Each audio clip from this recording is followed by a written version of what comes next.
in the high latitudes, and we remain committed to enabling that success. We're the lead maritime surface force in the polar regions, and we intend to continue to uphold American sovereignty, secure national security interests, and promote economic prosperity in the Arctic. And we advance our national interest through a unique blend of polar operational capability, regulatory authority, and international leadership across the full spectrum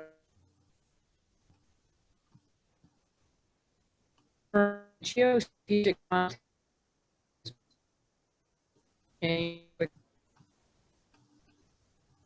energy resources, fisheries, and other commercial is a global interest in these resources also intensify.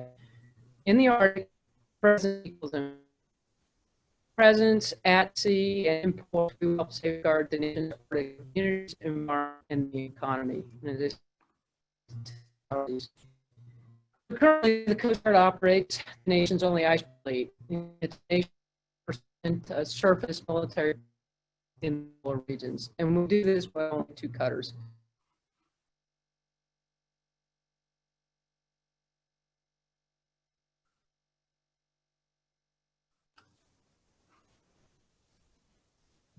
Hi, it appears that we've lost Vice Admiral Fagan.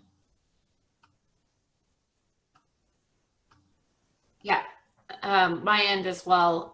Is Admiral Bell on the line? Perhaps we could either wait a few moments and see if she logs back in quickly, or we could. I'm back. Okay, great. I'm back. Yeah, it's, so, as I said, we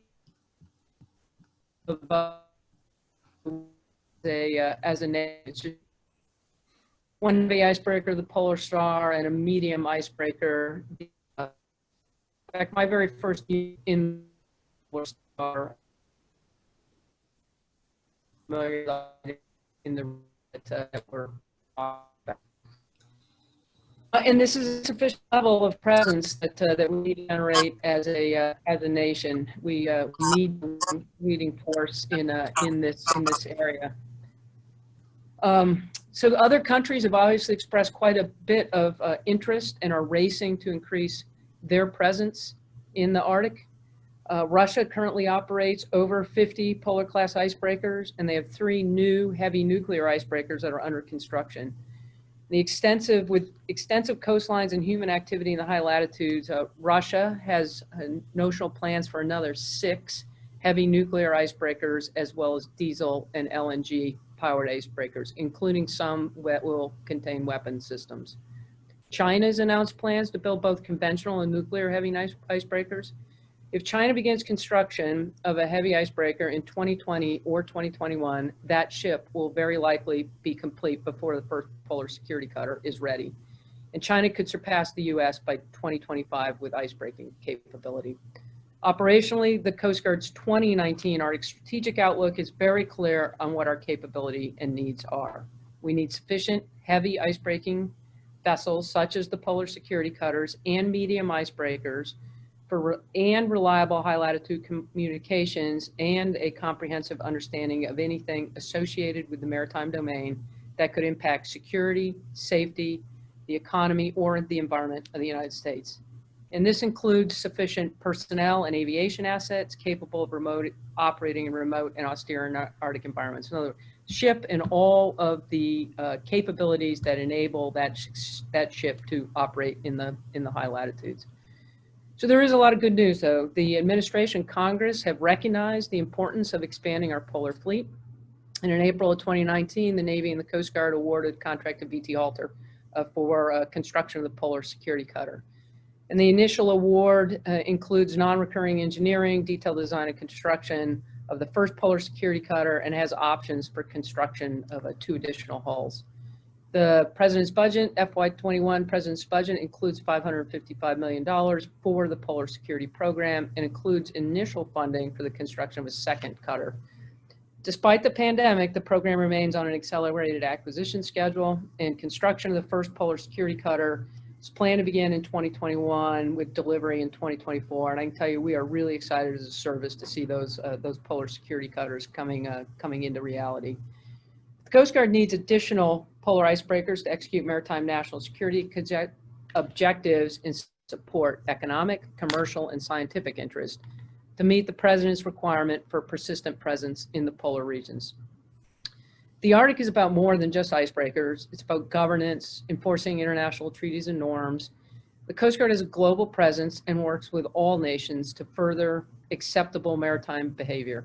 Freedom of navigation and proper behavior at sea is as important as the Arctic as everywhere else around the globe.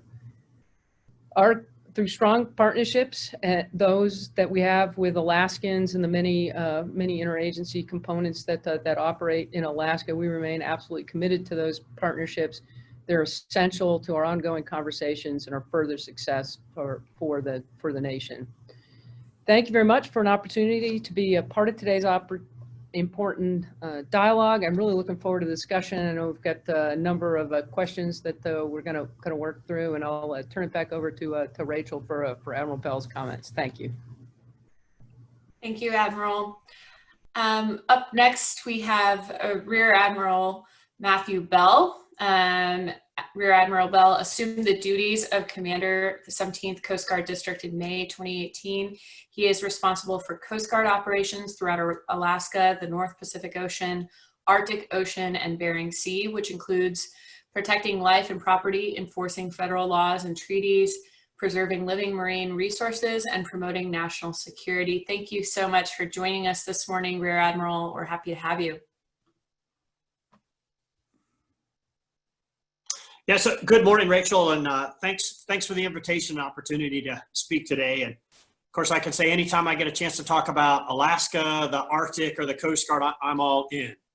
So, and of course, speaking of social distancing, I'm here at the house in Juneau this morning and not the office, having just returned from a trip to the East Coast just last week, and so I'm adhering to the state-mandated travel restrictions. As the Regional Coast Guard Commander for Alaska, I'll focus my remarks on what work the Coast Guard is doing currently in the Arctic, which is to provide mission services to coastal residents and waterway users, and to support national security goals and interests. Of course, the Coast Guard has been working in Alaska and supporting Alaska since 1867, when the United States bought Alaska from Russia. And we, of course, brought the first American government representatives to Sitka aboard the revenue cutter Lincoln. And our ships began working the Bering Sea and Arctic Ocean soon thereafter. We have a long and proud legacy of servicing in the region, and one that reaches to present time today. Our Coast Guard mission set is focused primarily on the safety and security of waterway users, the needs of coastal residents, and protecting the marine environment. We strive to provide the same search and rescue, oil spill prevention and response, marine safety, law enforcement, and waterways management services that are enjoyed elsewhere across the country. The change in environment, decreasing ice coverage, and other factors has driven human use patterns to change and increase in the Arctic, which has in turn increased our operational tempo across the region. In response to this increase in demand for our services, the Coast Guard has surged cutters, aircraft, and personnel to the region seasonally since 2008. These personnel and assets have come from locations in Alaska and across the country. A quick look at where the Coast Guard personnel, cutters, and aircraft are stationed in Alaska reveals that they are where the legacy demand for our services has existed, in the southern and eastern sections of the state. So even for the Coast Guard assets in Alaska, our work in the northern Bering, Chukchi, and Beaufort Seas is expeditionary in nature. The goals of these mobile and scalable deployments is to provide the Coast Guard services, gain valuable expertise and knowledge in how to operate in such a challenging environment, and to support national security goals and interests in the region. And as I'm sure that many of you recognize, operations in the U.S. Arctic bring many, many challenges. Limited infrastructure, minimal communications that can greatly hamper not only operations, but the daily life for the region's residents, tyranny of distance and sparse resources, extreme and unpredictable weather, and of course, reduced whole of government response capability.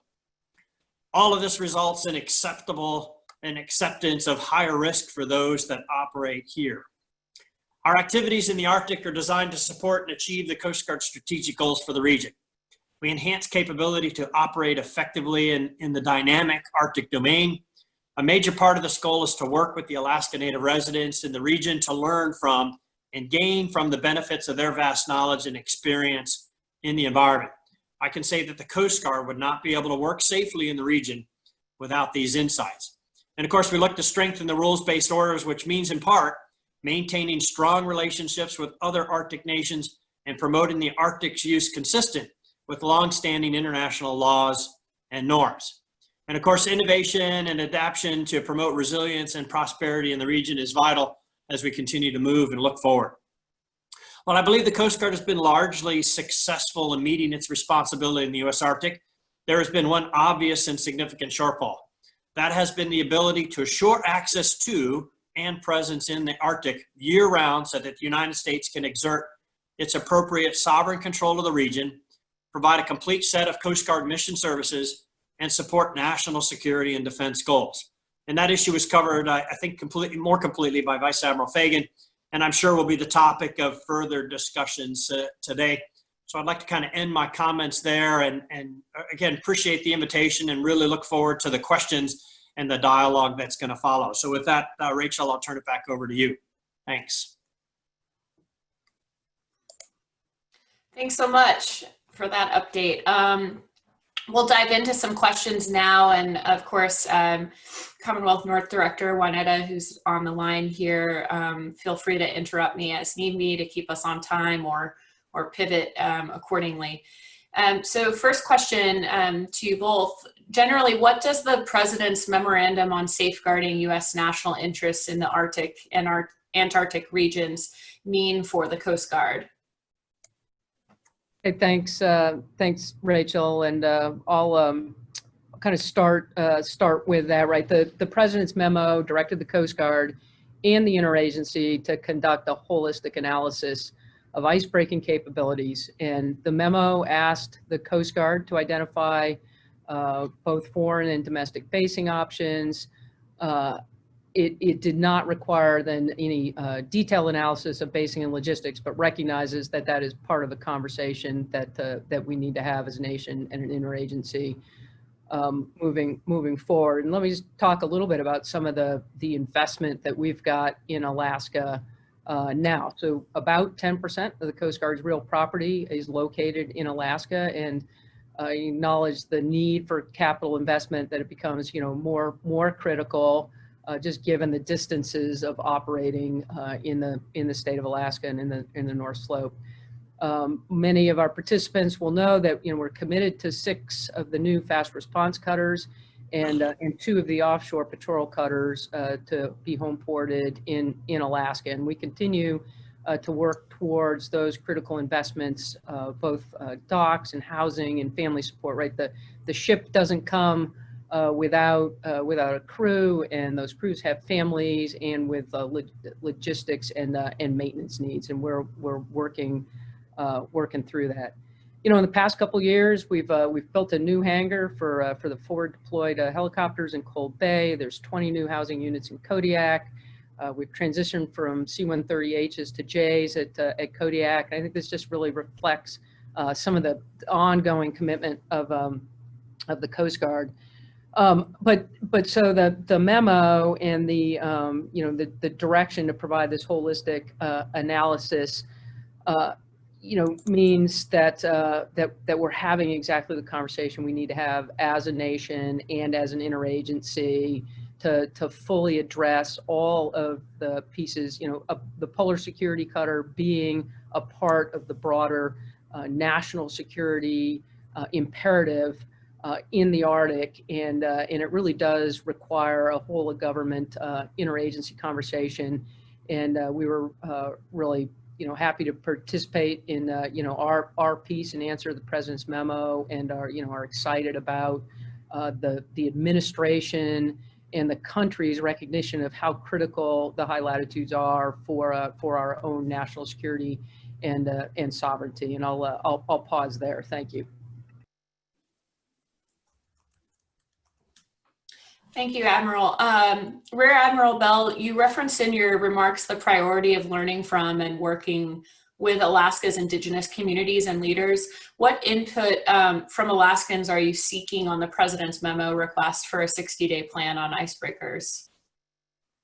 So thanks, Rachel. So great question. So I would say upfront, not specifically seeking individual input from those local communities, as I think that the state's delegation is informing the way ahead for the Coast Guard. I mean, we've got great cooperations from Senator Murkowski and Senator Sullivan and Congressman Young. I talked with Senator Murkowski and Congressman Young just the week before last about Arctic infrastructure and the developmental way that the Coast Guard needs to push forward. All of them are heavily committed to ensuring the Coast Guard resources here in the state are looking to address the challenges moving ahead. Specific to that, I think the greatest challenge that we talk about, I mean, most of the focus has been on icebreakers, the polar security cutters, and the way ahead for those. But when you try to expand that a little bit further, so with that capability requires an infrastructure. Yeah, we could talk about docks and ports and waterways, but without the related infrastructure associated with communications, it becomes very, very difficult to maintain a good command and control with where those assets are across the region. And we look at reliable and robust communications capability across the Arctic to be hugely successful, not only to Coast Guard operations but the maritime transportation system at large. I find it encouraging. The Air Force just released their Arctic strategy yesterday, and their major push was talking about increasing and enhancing robust communications across the region, and that's not only going to benefit the Coast Guard but all our interagency partners as well. Thanks. Thanks, Admiral. Yeah, thank you for highlighting that. It's definitely not always front of mind how imperative comms are for operations until leaders such as yourselves kind of point it out and drag it out in terms of actually being able to operate successfully in the far north. A question for either of you, really. If year-round LNG export occurs from the North Slope, will icebreakers be there year-round? That's a question sort of coming in from various Alaskan groups, of course. The President spoke of persistent presence in the Arctic recently and services provided to commerce and other ice-covered waters of the U.S. So would like your input there. Yeah, thanks, Rachel. I'll start with that one, right? So this is as a sort of the force provider of the polar security cutters as we bring them into our operational fleet. This is about being flexible, scalable, adaptable, so that we are in a posture to respond to the emerging risk profile. And obviously LNG exports changes some of the risk profile that we've got there now. And so we will continue to work with our partners and to assess what the optimal laydown of assets is, so that we can ensure that safety and security across that operating environment. And the way I think about this, right, the Coast Guard's icebreaker are the nation's critical expeditionary infrastructure that are necessary to secure the region as it continues to evolve physically, operationally, and strategically.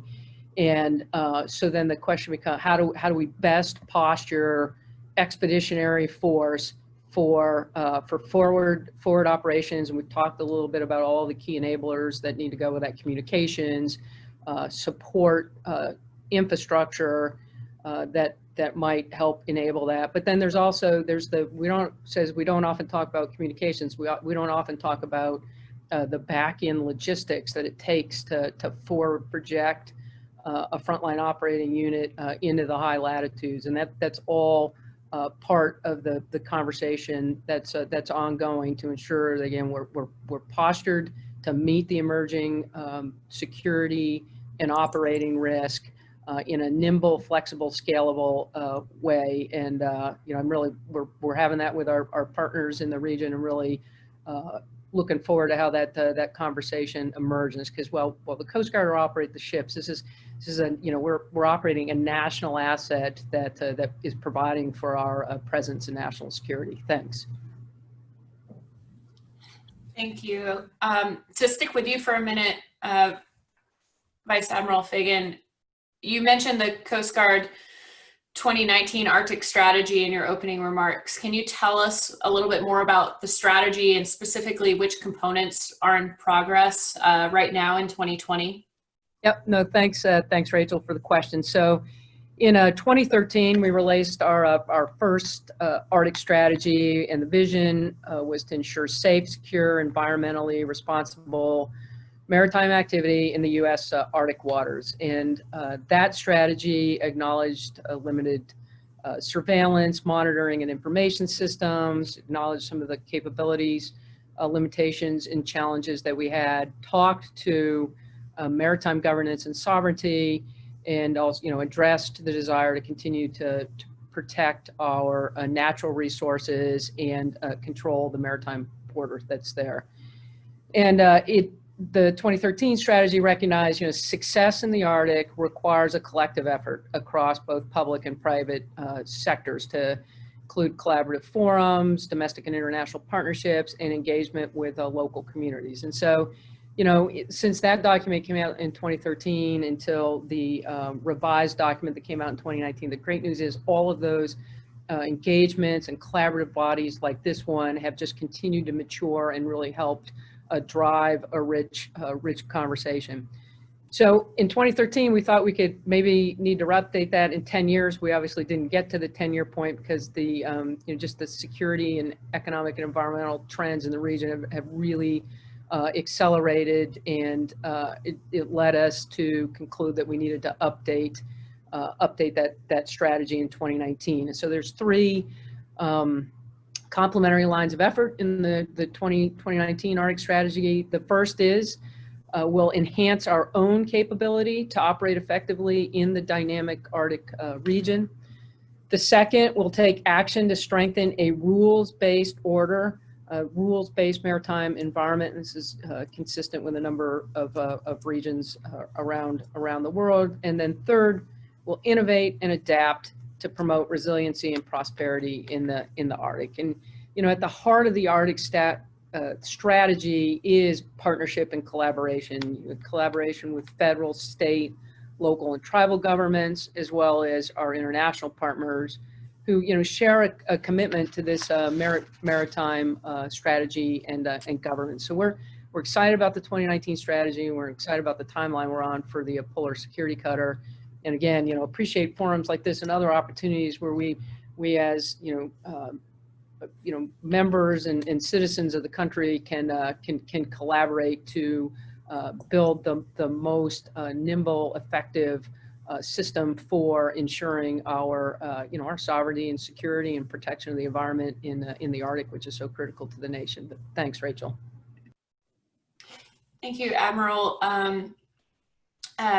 Follow up to you, Admiral Bell. After the Bering Straits PARS, which is Port Access Route Study, the US and Russia went to the IMO and are supposed to be working together on marine safety in the Bering Strait.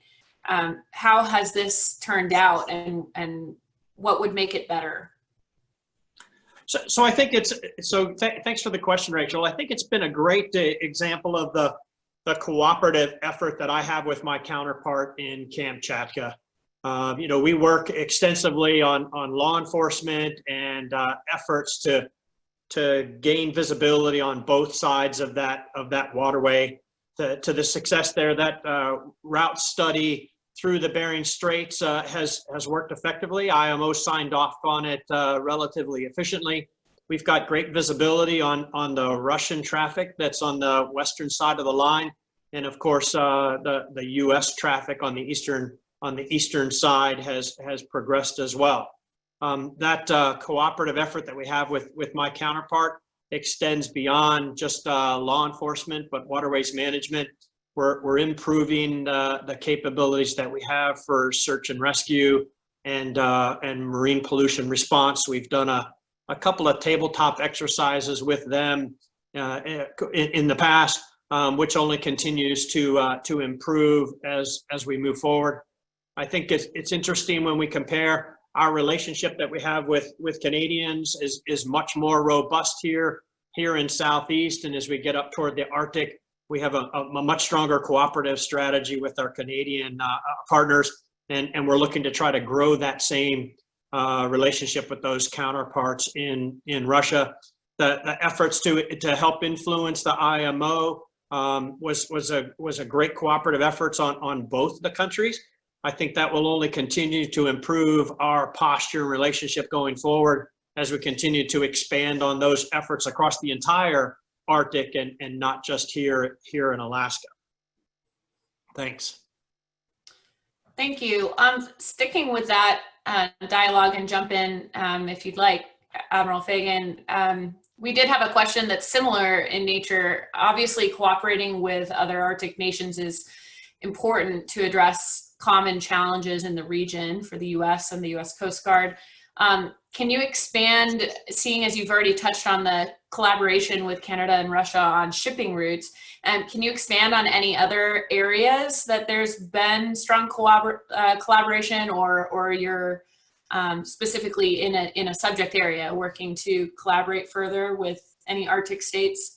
Yeah, so absolutely, and obviously, we've got forums such as this, but the Arctic Coast Guard Forum is a great example of one of these, a forum that allows for this collaboration internationally, and we continue to bolster that forum as a way to expand international cooperation and alignment and response across the region.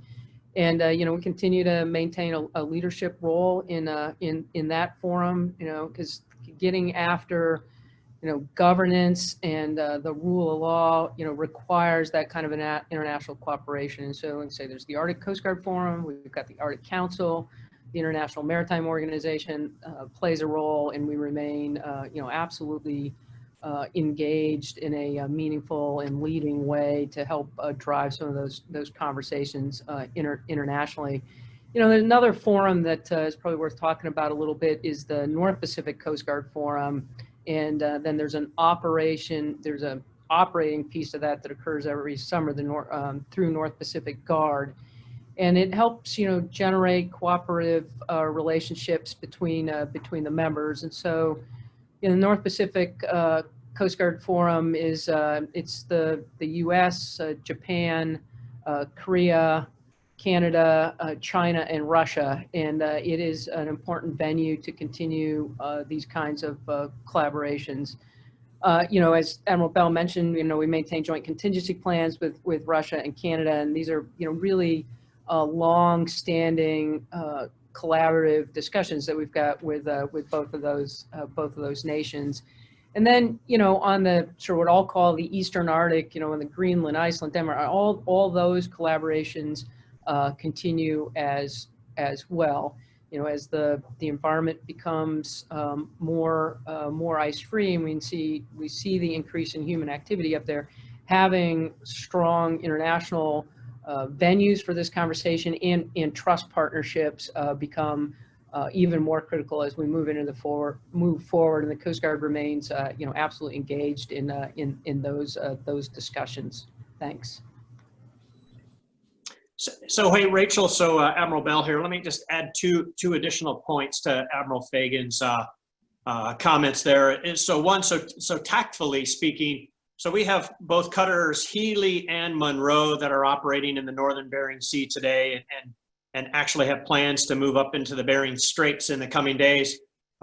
We actually had a dialogue with my Russian counterparts yesterday. They've got a Russian Coast Guard patrol vessel up there that we'll look to do a rendezvous at sea to talk about joint operations enforcement along that maritime boundary line.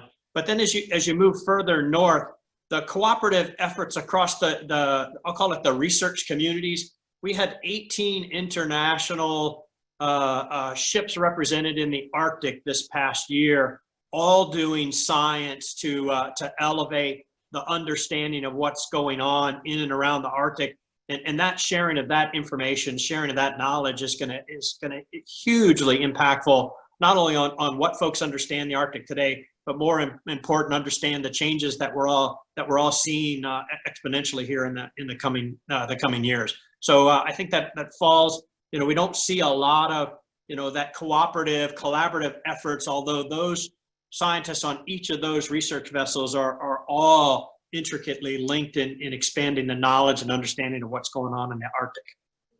Thanks. Thanks, Admiral. Yeah, I have had a very short personal experience with that type of international cooperation in science when I had the pleasure of getting to serve a 3-week mission as a civilian observer on the Healy up in the ice. And I think there were 10 countries represented from other commanders from international Coast Guards. And that was quite the experience and something to observe as a civilian. It was inspiring. So going back to you, Admiral Bell, but Admiral Fagan, you might also have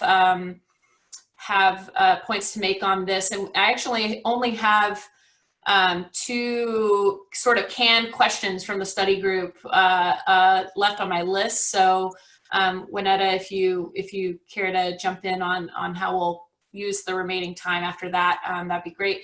So how have you seen the demand signal for Coast Guard services change in the U.S. Arctic as climate has changed? Obviously, that's something the communities that you're already collaborating with, per your remarks, probably raise with you frequently.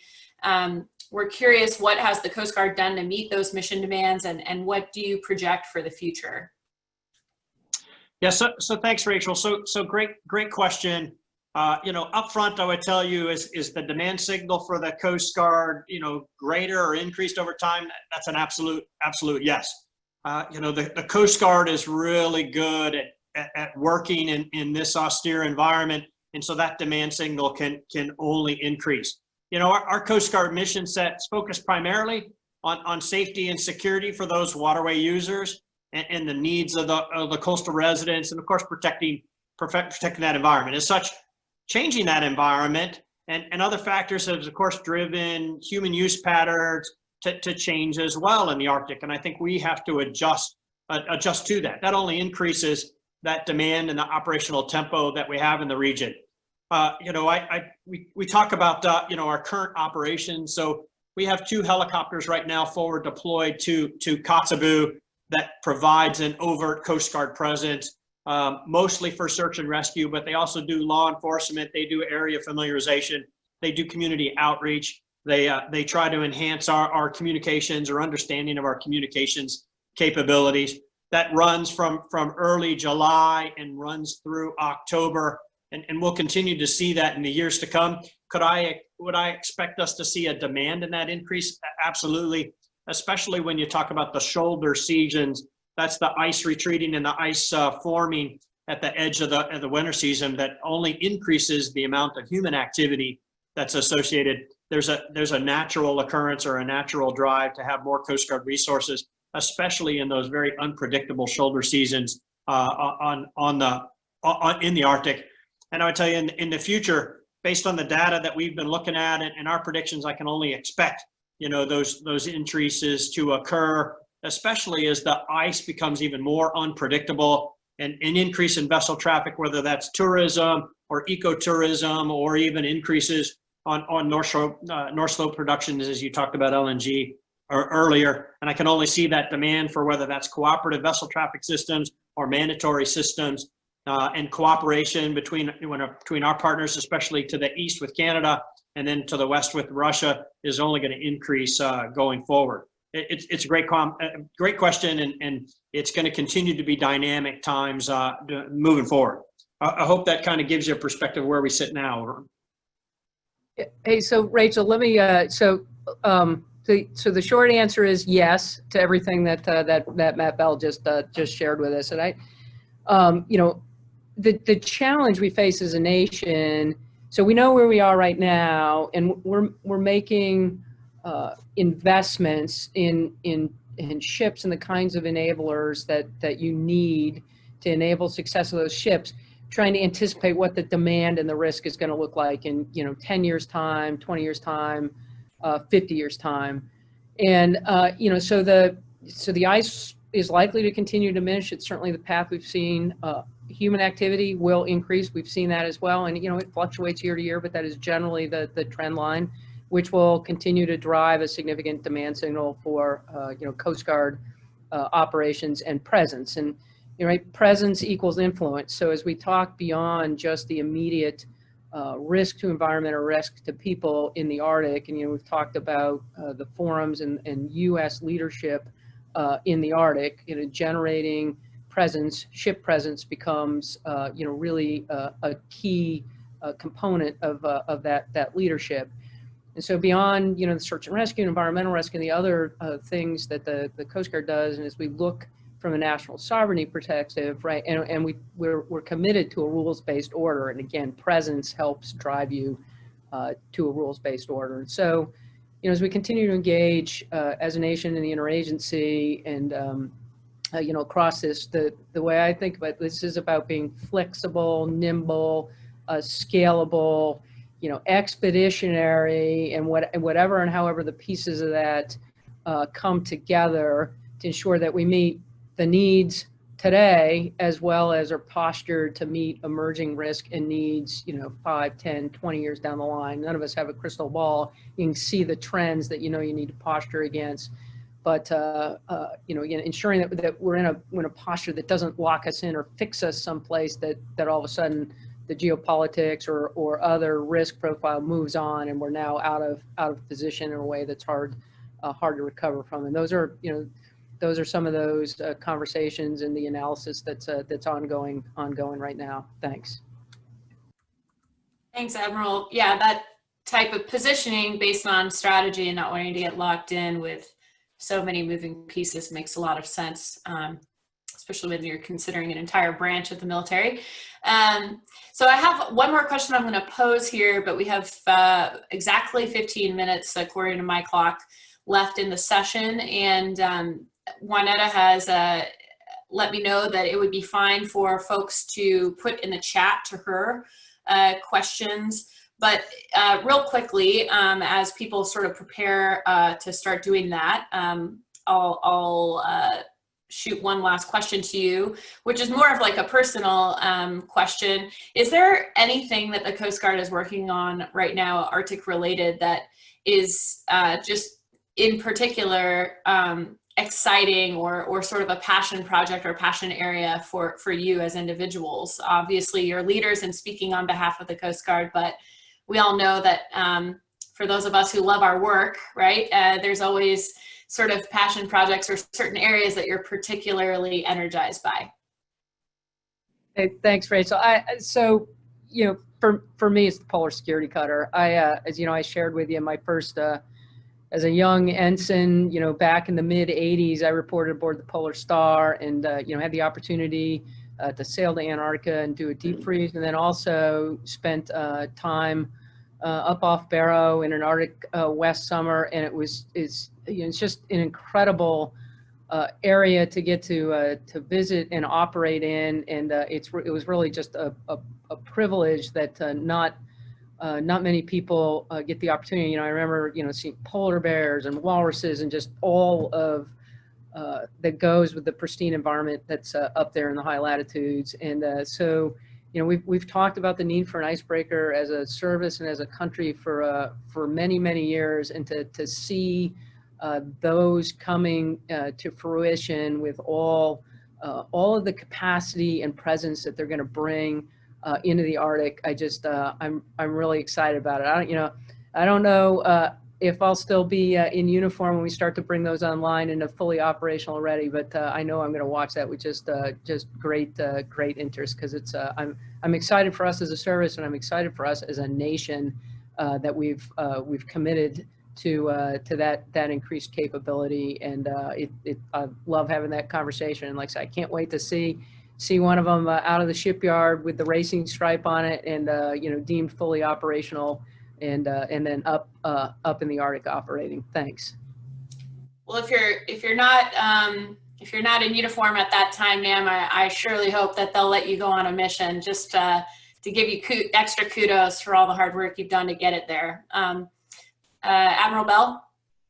Yeah, so Admiral Fagan points out a highlight that I think most of us are really excited about, and that's talking about new capabilities, whether that's a polar security cutter, the ship itself or the capabilities that it brings, whether that's communications, whether that's increased maritime domain awareness, or even unique capabilities, perhaps unmanned aerial systems that allow us a longer, more permanent presence in the area. We've got increased aviation capabilities that people are talking about. We're also talking about enhanced capabilities. But what excites me is not necessarily, I call it the holes in the water or the holes in the air that acquisitions product is working on, but it's the people that are going to man and function in those capabilities. Our people are the most valuable asset that we have. And so I'm pretty excited about creating and developing and enhancing the next generation of coasties that can continue to work and live and engage here across Alaska. And so the investment that we're making in those people today will allow them to operate those incredibly complex and involved systems going forward. It allows them to engage in the local coastal communities. I mean, we have teams today that are out in the field that are in small, isolated communities that we've not visited in perhaps 10 years. And so investing in those people now, investing in their understanding of what's going on in and around Alaska, getting them excited about what the future has to offer is to me what's really, really exciting, because they're going to be the ones that are going to be able to carry forward whatever the Coast Guard's intent is or whatever the mission set is. Of course, they'll be able to utilize those new assets and new capabilities, but it's going to rest on their ability to be able to do that job. And that becomes from drive and innovation and excitement for them to be able to do that job. And so anytime we can invest in those people, and when you talk about those assets coming to the state, there is going to be an increase in the personnel allowance here in the state. That can only benefit the Coast Guard, but more importantly, it benefit the Alaskans at large. Over. Yeah, definitely. As someone born and raised in the Coast Guard fishing port of Cordova, I can talk to you for hours about the impact that the Coast Guard men and women of our community have made there, not just in their response to the fleets, but my childhood friends, right? So thank you for the ways in which the Coast Guard invests in the fabric of those communities where you're home ported in Alaska. It means a lot. And I'm going to sign off my participation here and just listen to the rest of the time. But thank you so much to you both for participating. Great. Thanks, Rachel. All right. Thank you, Rachel, and to our speakers. We do have some questions that have come in from chat, and with your indulgence, we'll try and work through a few of those. Our first question is that you've referenced certainly the other nations that are better resourced with regard to polar icebreakers, but also as a country, we've prioritized the notion of job creation and economic activity from building polar icebreakers. What do you see as, and of course we have the presidential memo with regard to creating a persistent presence.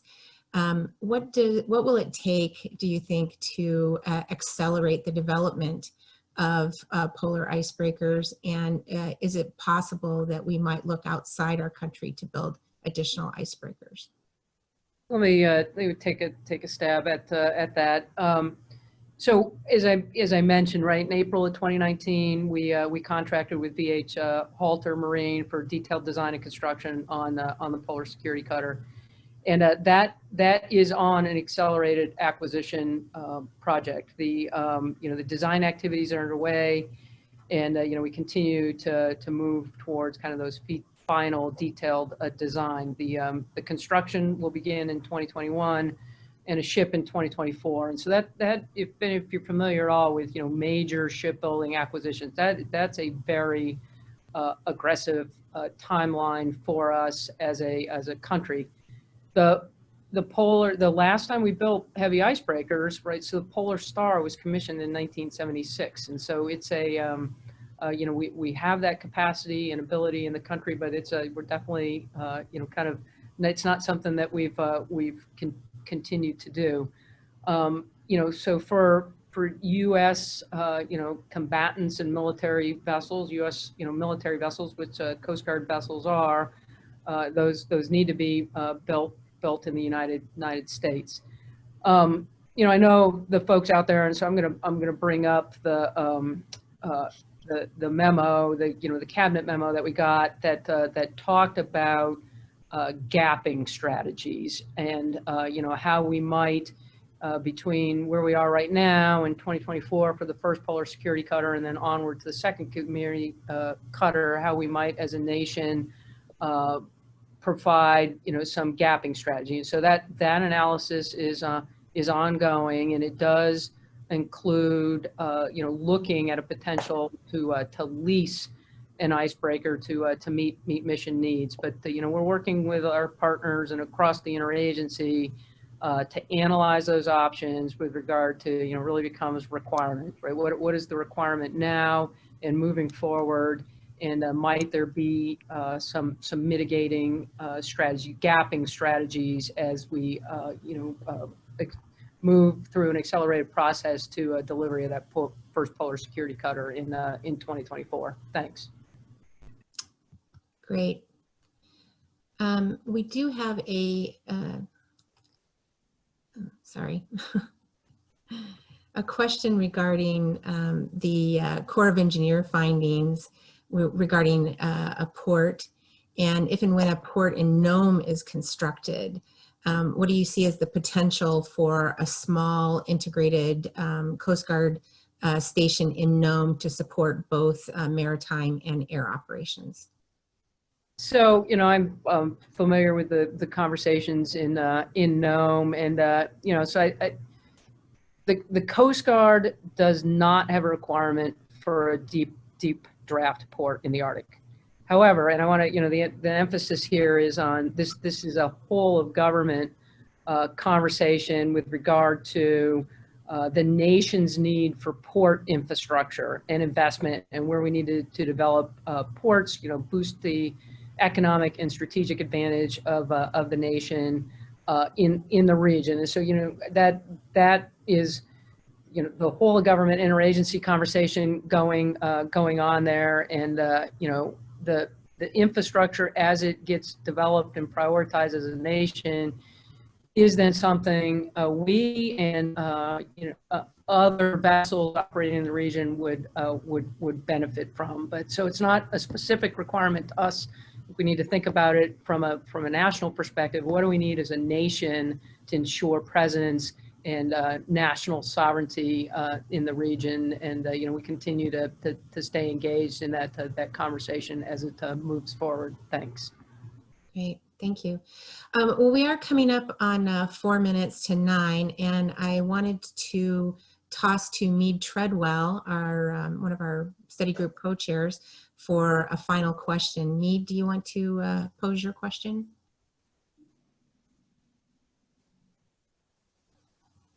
Yeah, thank you to both Admiral Fagan and Admiral Bell. Thank you very much for being with us today. My question really is, how can we best help you in a report from Alaskans trying to make sure that America is prepared in the Arctic?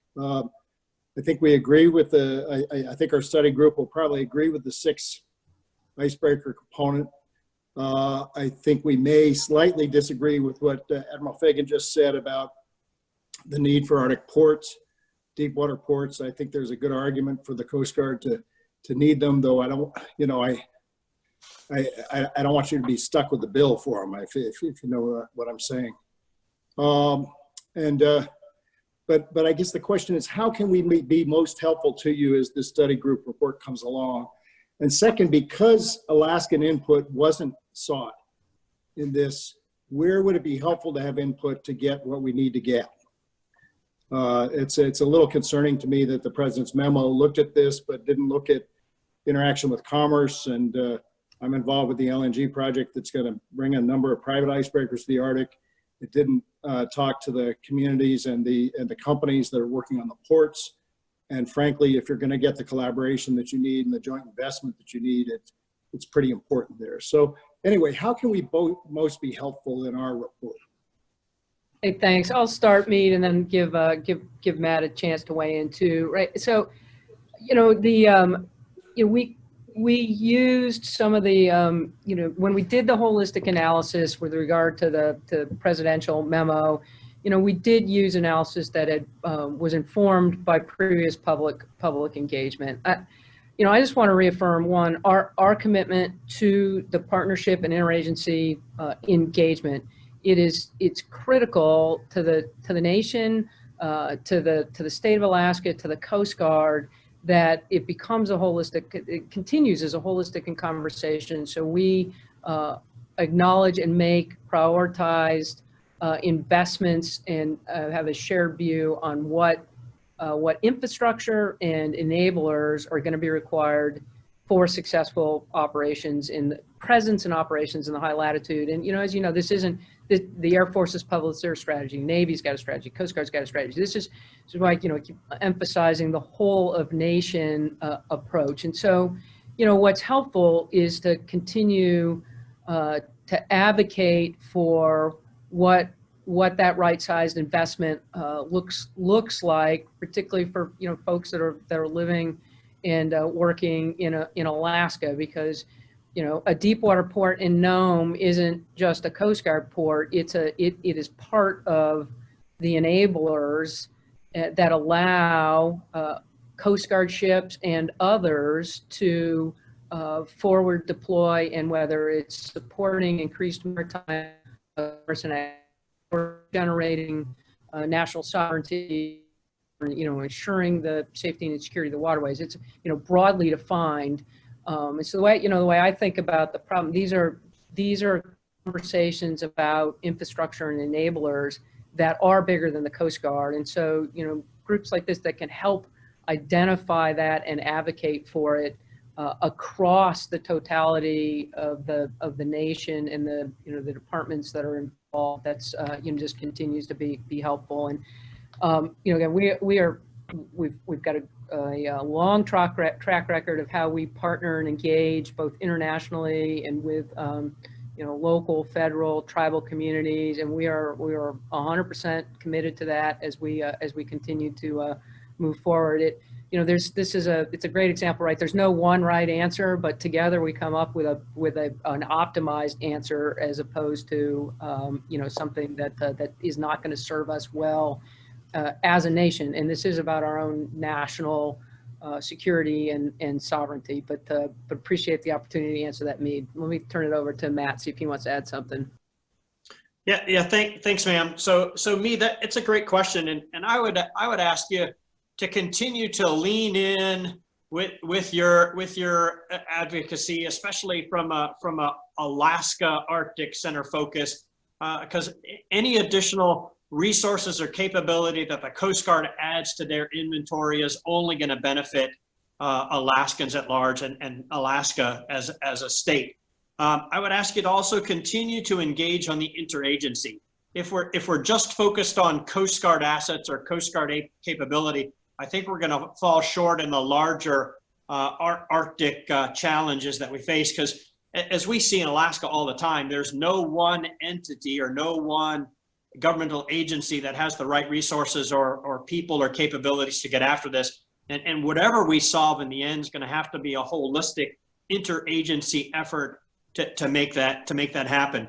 And then the last point that I would make is as much as I want to say I'm wholeheartedly 100% focused on Alaska and the Arctic in Alaska, I think we have to be careful on microcosming that discussion to only about Alaska Arctic. The Arctic is much more complicated than just that area above Alaska, and if we can expand that conversation, that involves many more international components to it. It involves a much larger congressional support across the United States and not just the Alaska delegation, which when you start looking at those capabilities, all of that Arctic, as we're going to continue to see, as the ice continues to recede and access becomes more prevalent, is going to be all of those nations concerned, not just those about Arctic or Alaska citizens, and becomes much more of a unified discussion across the enterprise.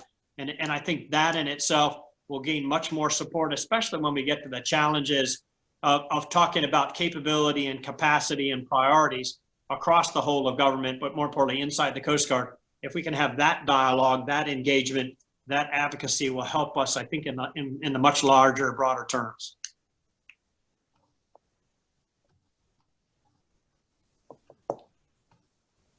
You're muted, Mead. I'm sorry. Thank you both.